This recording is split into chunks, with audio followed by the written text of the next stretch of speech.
What is up? GoodMicWork back at you as we officially kick off WrestleMania week. The WrestleMania Go Home Raw is in the books in this episode. That's primarily what we're going to be talking about. Going to briefly gloss over the show and how the WWE finished off their build to this big show on Sunday, and I'm also going to give you my schedule for this week. Lots of videos planned, and I'm going to let you guys know which days to expect everything, and we'll definitely get into plenty of WrestleMania discussion and opinions on the build.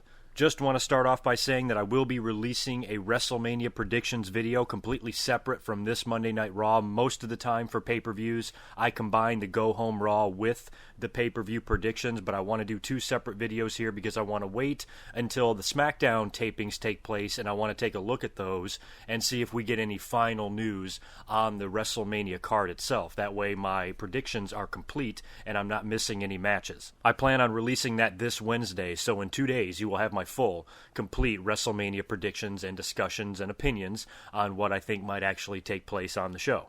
I also really want to review the NXT show. I think a lot of people are looking forward to that on Friday night, NXT Dallas. So what I plan on doing is coming up extremely late Friday or early on Saturday and reviewing that pay-per-view, as well as discuss a little bit of Mick Foley's appearance on the Stone Cold podcast, which I believe is taking place on Thursday after SmackDown on the WWE Network. This next one is a little bit up in the air, but I'm going to all but try to do just a small, maybe 5 to 10 minute reaction video on the Hall of Fame. I will be staying up late on Saturday to watch it. Most likely I will not be home to watch the Hall of Fame live. I'm hoping I will be, but I doubt that I will be, so that means I'm going to have to come home and watch it later on, and then try to get up a little small video or small reaction to it, just as another video to give you guys for WrestleMania week, because I want to try to react to everything. So that is the plan, but it is possible that the Saturday video might fall through, because if I end up watching the Hall of Fame really, really late, and then by the time I get a video up, it's already Sunday afternoon, we're going to be into WrestleMania mode,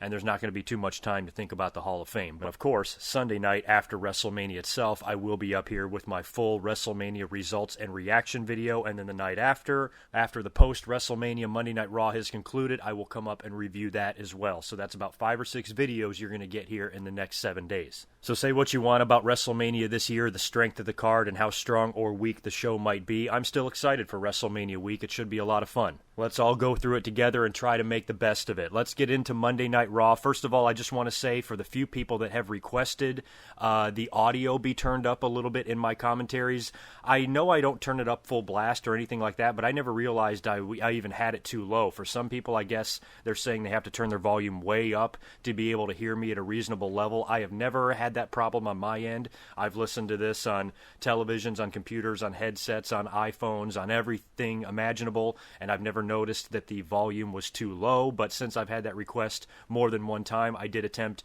to turn the volume up on this episode a little bit. So let me know if that helps at all. Also, don't forget to follow me on social media. I'm sure this week I will have a lot to say as we lead up to WrestleMania, and I'll be posting all my videos on those sites as well. So follow me on Twitter at GoodMicWork, and you can like my Facebook page, and I also have a website, of course, GoodMicWorkCommentaries.com. The links to all that stuff is in the description below. Let's get into WrestleMania's Go Home Raw. Came from Brooklyn tonight. This is a very crazy building. It's been the home of some pretty epic Raws, namely the one that came after WrestleMania 29. That show to this day still cracks me up how crazy the fans got that night, and they came close to doing it tonight, but not quite.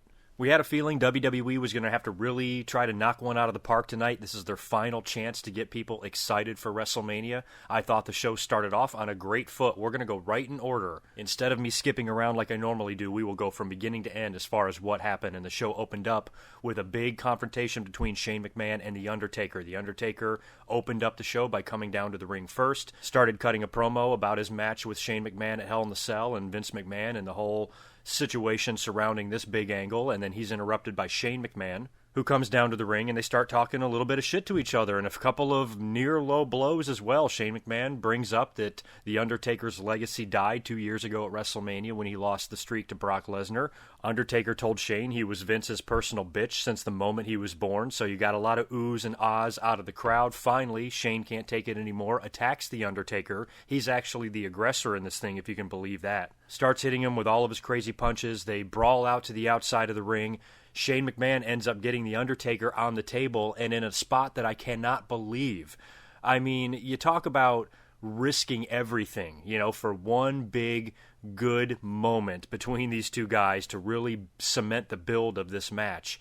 What if Shane would have gotten hurt here? I mean, they would have completely fucked over WrestleMania. So definitely a calculated risk, but a good one because it made for a great opening segment of Monday Night Raw, and it really made you think that if they're willing to go this far on a Monday Night Raw, imagine what they must do inside that Hell in the Cell on Sunday. So Shane McMahon, kudos to him for taking that insane table bump at his age. I mean, that's got to hurt like shit. Imagine what that does to your body when you're in your 20s. Now you're in your 40s. It's a whole different, it's a whole different game now. I mean, Shane McMahon could have broken his leg. He could have broken ribs. He could have done damage to himself that could have really hurt his status for WrestleMania. But as far as I know, as far as what I've read, Shane McMahon seems to be fine. No injuries have been reported.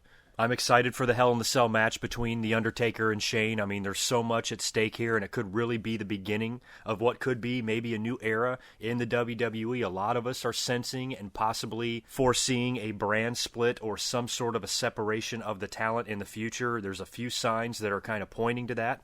A lot of people are on the fence of how they feel about it. Some people think it would be good for the roster. Some people think it would be bad. I'm actually on board with it. I say, why the hell not? Shit can't get any worse as far as I'm concerned. And if you spread out the roster and you create some sort of a division, amongst all the talent and the people in charge, and you have this big war between the McMahons somehow, and, maybe one guy gets one show and the other gets another, I guess it's worth a shot, in my opinion. And I'll get into some of those scenarios when I do my WrestleMania predictions video in just a couple of days. I've got some really good ideas that, all likelihood WWE probably wouldn't do, but if they really want to set the world on fire, they have an opportunity to do that if they were to have some sort of a war between the McMahons with Shane on one side and maybe Vince and Triple H on another, and then you have the wild cards like Brock and Cena where their alliances will lie, and if you're ever going to do a Cena heel turn, maybe this could be another prime opportunity when he returns. So there's lots of options and lots of things the WWE could do if they sense that things are getting too stale and they really want to shake things up. They have some potential here in upcoming months, but I'll talk more about those ideas, like I said, in my predictions video on Wednesday. And by the way, not only was Shane tough enough to withstand that crazy table bump, but he even did a backstage segment with Vince McMahon like a half an hour later with Renee Young. It was amazing. So, Shane's out of his mind, and he definitely has the respect of the wrestling fans. You have to at least give the McMahons that. I mean, as much as they put themselves out there on TV and as much as they, quote-unquote, hog the spotlight, at least they're willing to go out there and go balls out. They will take just as many risks, if not more, than any talent that they have on their roster. Some of the insane bumps we've seen Vince McMahon take at his age, and Shane McMahon, oh my God, the crazy shit that we've seen him do. He's jumped off of roofs of buildings. This guy doesn't give a fuck. So at least if we're going to have owners and CEOs and people in charge putting themselves out there on television, at least they're working for it. I think the WWE is really counting on this Hell in the Cell match between Taker and Shane to be epic, and I hope that it is. After a long build, we finally got the confirmation on the WrestleMania match that we were expecting to be announced between Chris Jericho and AJ Styles. Tonight, Jericho took on Zack Ryder, who's actually a competitor in the Intercontinental title ladder match at WrestleMania, so he's going to get his WrestleMania moment. They even alluded to the fact that he's never had his entrance theme played down to the ring. Can you believe that Ryder's been there like 10 years now? Remember when him and the other lookalike guy did the run-in WrestleMania 24 when Edge took on The Undertaker? That was fucking 9 years ago. Or 8 years ago, anyway, excuse me. So he's been there a long time. It's pretty amazing. So we'll talk about whether or not I see him winning the match a little bit later on. But Jericho takes on Zack Ryder. AJ comes down to the ring and just stands there at ringside, ends up getting on the mic and chanting Y2 Jackass, distracts Jericho enough for Ryder to get the surprise pin on Jericho, and then he goes nuts. Jericho throws a complete fit, starts getting a chair and slamming it into everything he can find, kicking things around, yelling and screaming, and finally agrees to the match with AJ Styles at WrestleMania. So there you go. Jericho Styles number 4 at WrestleMania, which can only be described as just a grudge match, as the big blow-off between these two guys. I like the program. It's a little bit old school. They gave us the 4th match, even though we thought that AJ could be working with somebody else at WrestleMania or possibly be working for a title belt. Or if they were going to go with a match between these two guys, maybe something would be on the line, like Chris Jericho's career. We still have SmackDown to be taped tomorrow night. Maybe something can be added to this match at the last minute. But as it looks like right now, it's going to be a straight-up one-on-one match between AJ Styles and Y2J, and I'm hoping for the best. I like the fact that Jericho is working with AJ in his first program in the company, and even though I wasn't totally on board with a fourth match between these two guys at WrestleMania, now that it's announced, I'm actually looking forward to it. We had Charlotte taking on Becky Lynch, with Sasha sitting at ringside during the match, furthering the build to the big triple threat Divas match at WrestleMania. A lot of us are really hoping this can be one of the show stealers. The Divas, the women, have not been in the spotlight at WrestleMania in a very long time, or arguably ever, so this is a big chance for these ladies to shine, and I really hope that they do. Charlotte gets the victory over Becky, and I'm kind of thinking Charlotte actually might retain at WrestleMania. Right now, I'm actually kind of hoping she will, but like I said, we'll get into that on Wednesday. We had another Big Show and Kane and Social Outcasts segment hyping up the Andre the Giant Battle Royal. I almost hate that the Andre the Giant Battle Royal is almost just turning into the Jobber Battle Royal. I mean, everybody in the WWE or on the roster that's viewed as a joke, maybe with the exception of the Big Show and Kane, are in this thing. There was even a Damian Sandow sighting tonight. I really wish they would bring him back and do something with him. Wasn't he the runner-up last year with the Big Show? So maybe he could be a surprise Cinderella victor in this thing if WWE decided they wanted to try another push with him. But they really seem to be making it about the Big Show and Kane, and of course, whatever the match was supposed to be, I don't even remember. It was Big Show and Kane versus two of the Social Outcasts. Turned out to be a no contest, just a big brawl with all of the Battle Royal participants out there, and I think the Battle Royal is taking place on the pre-show again, like I think it did last year. Now we begin the three-part series and the final build to Roman Reigns and Triple H. Triple H and Stephanie come out to the ring at the top of the hour. Stephanie, in her always wonderful and beautiful cunty voice and attitude, goes off on the fans and praises her husband, the WWE Champion Triple H. He then gets on the mic, says a few words, does his typical Triple H shit. I think a lot of the fans might have even been chanting boring during this. Roman Reigns comes out to interrupt, and he comes down the ramp again. I thought this was a really good chance for them to do something that would really get the fans behind Roman, maybe at the last minute, but like we've talked about, it's just too little too late. Roman Reigns comes out there, there's a quick exchange with him and Triple H ends up backing off and retreating and going back up the rampway. And then backstage, they kind of make it seem like Triple H and Stephanie are leaving the arena. We then get Kofi Kingston defeating Alberto Del Rio. New Day comes out there first, of course, and cuts a hilarious promo like they always do. Xavier's hilarious on the outside of the ring with the trombone. I even think he played La Cucaracha to Alberto Del Rio, which was kind of funny and kind of stupid at the same time. That pretty much finishes the hype to their big tag team title match at WrestleMania. Don't really know what's going to happen there. Still don't know which guys are competing for the belts, but all I know is I hope New Day retains. And what about the fact that the New Day is going to be inducting the fabulous Freebirds into the WWE Hall of Fame? Am I hearing that correctly? Is that not the greatest rib on Michael Hayes you've ever heard? Oh, and how about the Coach making an appearance after the match? He joins the New Day on the stage. I had also read that he appeared at I think the house show at MSG maybe a few nights ago, so Coach came back a few nights back. But he appeared on Monday Night Raw tonight to announce that SportsCenter, ESPN SportsCenter, is going to be doing their show from the site of WrestleMania on Sunday, so that's a pretty big deal. They also did this for SummerSlam last year, I believe.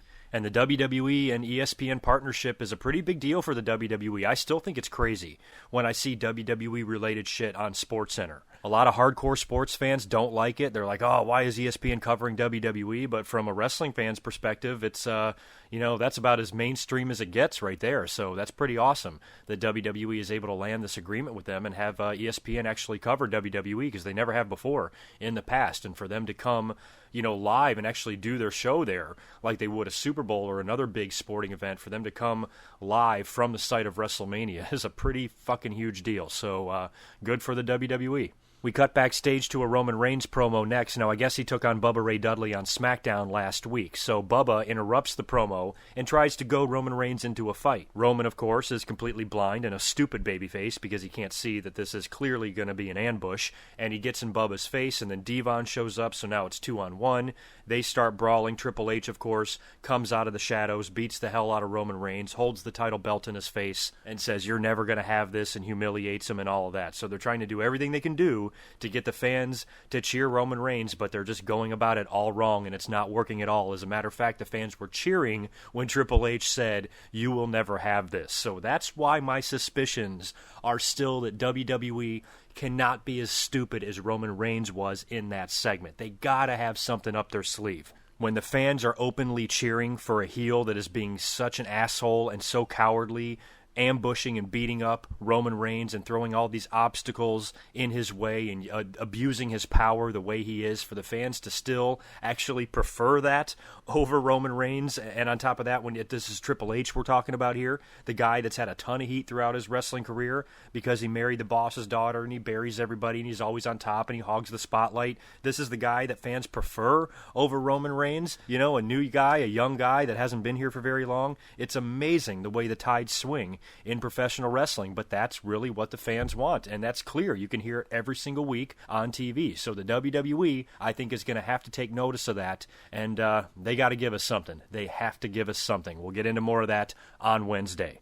Next up, we had Kalisto in a squash against a bigger guy, since he's going to be taking on the big guy, Ryback, at WrestleMania in a very baffling one-on-one match for the United States title. He beats Connor rather easily. They are just continuing the burying of the Ascension. I don't even know why these guys are even on TV. Send them back to NXT and have them start again. Ryback also hit the ring, of course, after and confronted Kalisto. I don't even think any punches were thrown. I think it was just a stare-down type of thing. So we'll see what Ryback and Kalisto can do at Mania. In easily my favorite segment on the show, right behind Shane McMahon's insane table bump that opened the show, was the Dean Ambrose and Brock Lesnar segment. I loved it. First of all, your big three matches with Reigns and Triple H and Taker and Shane, those two builds have already had a lot of physicality so far during this Monday Night Raw. So, Brock Lesnar and Dean Ambrose have got this big no-holds-barred match, this big anything-goes match, where you can bring chainsaws and bazookas and tanks to the fucking ring if you want. How in the hell are they going to do a segment without these guys trying to kill each other tonight? So they toned down the violence, and in this segment, we got Dean Ambrose being fucking hilarious. Paul Heyman comes out there with Brock Lesnar first. Heyman cuts the typical Heyman promo that he always does. Sounds awesome, does a great job promoting the match at WrestleMania. You really don't see any way how Brock Lesnar could possibly lose this match. And then Dean Ambrose, who interrupts him, who throughout this feud has been fearless of Brock, who has actually gotten in Brock's face and appreciated any ass kickings that he has gotten, and in every instance has come back asking for more. So this time he comes out to the ring, not sprinting down there to start brawling with Brock Lesnar, but slowly walking to the ring, dragging behind him a red wagon. A lot of times in these hardcore situations, you see a wrestler pushing a shopping cart full of weapons and goodies to use on your opponent. This time, the cart is empty, and Dean brings his little wagon down to the ring, and he doesn't even look at Brock Lesnar. Brock and Heyman are in the ring watching him. Ambrose is acting like the two of them are not even there, and he lifts up the ring apron and he starts pulling out baseball bats and chainsaws and barbed wire baseball bats, and he starts putting everything in the wagon like he's going fucking shopping. I mean, even Brock Lesnar can't keep a straight face. He's up there in the ring just looking down and laughing his ass off. And then the best part is just when you think Dean is about to walk away with all of his goodies, he stops and he takes apart the ring steps and he puts half of the ring steps inside the wagon. I mean, that's fucking gold. That's why I love wrestling, because sometimes you can find a character that is so goddamn hilarious. I mean, that was priceless. So that was as good of a build as I needed for the go-home segment between these two guys. I'm sure they are going to pretty much murder each other in this match at WrestleMania, so I'm glad that tonight's segment was a little more lighthearted, but at the same time, pretty serious. You see that Dean Ambrose is not fucking around here, and he's willing to use a chainsaw on Brock Lesnar if need be. So I'm really excited for this match, and if any match on the card is going to be a show stealer, this is the one I want it to be. And when I do my predictions video on Wednesday, I'm really thinking I'm picking Dean.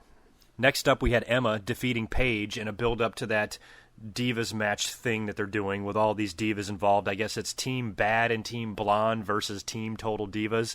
I'm not even sure who the hell's on whose team here. All I know is the Total Divas, I think, had the mystery partner. That turned out to be Eva Marie. I've never been a fan of her, and I don't watch Total Divas, so I don't care on that end. But now this bitch is getting a WrestleMania match. From what I understand, everybody hates her, so this should not be a big deal that I'm shitting on her, because apparently everybody does. It would be one thing if she could actually work in the ring, but this is the type of diva that WWE used to have like 7 or 8 years ago. None of them could work. The Keeblers, the Tori Wilsons, the Kelly Kellys, the Jillian Halls, none of those women could work, and she reminds me of one of them. Except some of those aforementioned ladies were actually over. This woman doesn't seem to be. The fans shit on her. Roman Reigns seems to be more over than Eva Marie. So whatever, I hate this match. I hate that it's even happening. Thank God it's happening on the pre-show, at least as far as I know it is. And at least we'll get that shit out of the way early. We got a 6-man match up next with the remaining members of the Intercontinental title ladder match participants. We saw Zack Ryder, of course, get a victory over Chris Jericho earlier on, and the other 6 guys had a 6-man.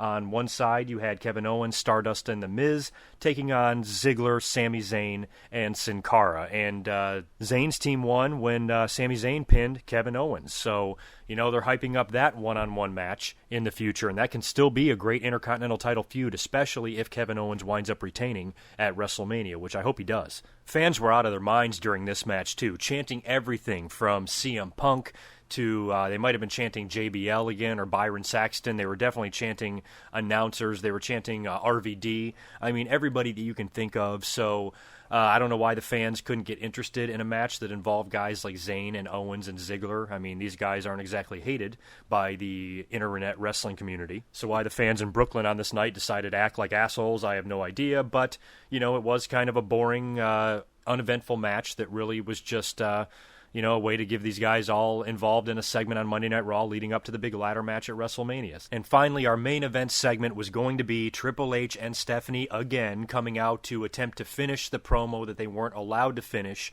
earlier on in the show when Roman Reigns interrupted them. And here you thought WWE was going to do something big, announce one last final bombshell. I mean, The Rock is the host of WrestleMania, right? I thought this would have been the perfect place for The Rock to show up. He surprised us in Brooklyn before, and if he was to come out during this and maybe announce that he was going to be the special referee or something like that, or really drop a bomb on Triple H and Stephanie, would have been the greatest way to close out Monday Night Raw heading into WrestleMania. But they went with just the typical fucking shit. Triple H and Stephanie are out there cutting their promo, and of course Roman Reigns, this never say die attitude, this guy that was beaten to hell backstage, is now hobbling his way down to the ring, winds up brawling with Triple H, and the entire locker room empties out, and you have the giant pull apart. Roman Reigns does the big top rope dive, which is, I have to admit, a spectacular move. That guy is one hell of an athlete, despite what anybody says about him. You know, the big pull-apart brawl, you know, trying to get the fans into it. They were chanting boring throughout the whole fucking thing. The fans are like, nope, they're just not having it. They are just not having Roman Reigns. So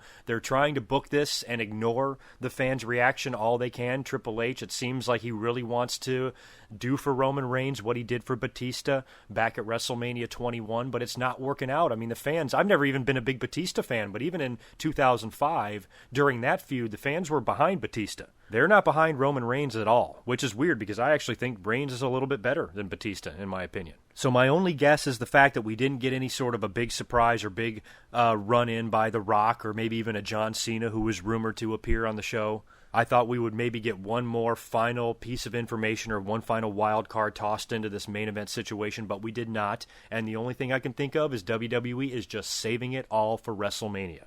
I think it was a pretty lackluster way to end Raw. The final segment did not pay off and did not make me excited to see that Triple H and Roman Reigns match, which makes me hope that the WWE, I mean, fuck, maybe they're trolling us. I know it's far-fetched, but maybe, just maybe, they're putting us through this misery on purpose just to give us a huge payday at WrestleMania. And the business is changing, and maybe the WWE is realizing that, and maybe they're looking to shock and surprise the fans from a different angle by purposely giving them what they hate week after week, only to surprise them with a huge payoff at the end. So hopefully, maybe, just maybe, that's what the WWE is setting us up for. One can dream, right? One can dream. So I don't know. WrestleMania is always an exciting time. I have been optimistic since day one that we are going to have a good pay-per-view. I am determined that the WWE is going to figure out a way to give us a great show despite the depleted roster and, you know, not very good build for some of these matches this year. This WrestleMania doesn't seem to have that much excitement. But then again,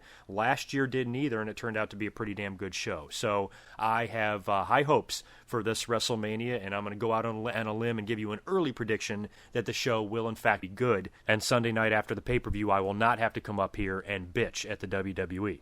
We also got a couple of Hall of Fame announcements tonight on Raw as well. Now, the first one was broke a little bit earlier, I think on social media by the WWE, and that was Snoop Dogg is going to be inducted into the celebrity wing of the WWE Hall of Fame. I think that's great. Snoop Dogg is the fucking man. A tiny bit hypocritical, possibly, by the WWE, considering the way they completely erased Hulk Hogan from everything related to WWE, but they have some pretty unsavory people in the Hall of Fame as it is. And Snoop Dogg, he's been associated with some pretty bad things, and he's been linked to some pretty horrific crimes back in his day, but Snoop Dogg's awesome. I love him. One of my favorite rappers of all time, and he still just cracks me up to this day. I love seeing him on those roasts, those Comedy Central roasts. He's done a couple of them, and he's been hilarious on those. So I think Snoop can have a really fun and a really funny Hall of Fame induction speech, and I'm excited to see it. And I'm curious who will induct him. That should be interesting. Maybe somebody really, really white, like Linda McMahon. Remember years ago, I think it was like the MTV Movie Awards or Video Music Awards or one of the two. They had Martha Stewart present an award with Busta Rhymes, and that fucking cracked me up. So if they did something like that, that might be fun to watch. Either way, this is a fun induction. It's a lot better than Drew Carey and some of the other baffling celebrities that they've put in there. Snoop Dogg's actually been on WWE a few times. He attended a WrestleMania and was involved in a WrestleMania match, I think at WrestleMania 24 or 28 or one of those. And I remember the pose down he had with Hogan not long ago, just within the last couple of years. So I guess he's made enough appearances to technically go into the celebrity wing, and I'm fine with it, and Snoop's the man. We also got Joan London as being the recipient of the Warrior Award this year. I really don't want to shit on the Warrior Award at all because I don't want to seem like an asshole, but if you think about what the Ultimate Warrior originally wanted this award to be for, this was not it. I mean, it going to Conor last year was very special. I mean, that kid obviously deserved it, and he was an inspiration to many people, and it was a very heartwarming moment. But what the Warrior wanted, and what he said in his Hall of Fame induction speech, is that he wanted this award to be created for people behind the scenes who have worked very, very hard and probably put in as much hard work and effort and time and blood, sweat, and tears as some of the talent has to make this product as good as it is. So they basically completely ignored that and lied about what the Ultimate Warrior wanted and created this alternate version of the award, which I guess is still fine. I mean, it's still in the Ultimate Warrior's name. It's not like the WWE can be criticized for this. They're still doing something to honor the Ultimate Warrior, but it's not really what he had intended. So them giving this award to a very strong and brave woman who has gone through this horrific battle with cancer, I obviously have no problem with whatsoever. I just wish it would maybe go to somebody a little bit more in-house, somebody a little bit more closely related to the WWE, maybe a longtime employee, maybe a legend that has gone through similar fights and battles in their life with their health or, whatever. This award to me seems like it's more about the publicity that the WWE gets. I mean, they love this publicity because doing charity work is very good publicity, and the WWE seems to be addicted to it in the last few years. When they used to not give a fuck what anybody thought about them, now it's all about charity, and it's all about looking as good as possible in the public eye. So to me, that takes away a little bit of the magic of the Ultimate Warrior Award, but still, it's going to a very deserving lady, and I'm happy for her, I suppose.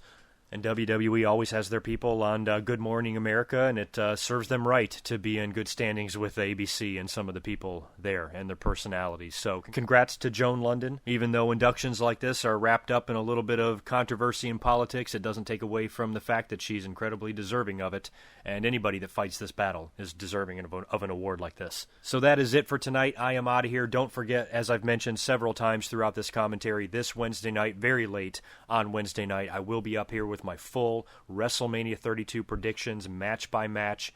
I'm going to give it all to you guys, and then come Sunday, we will see how accurate I turn out to be.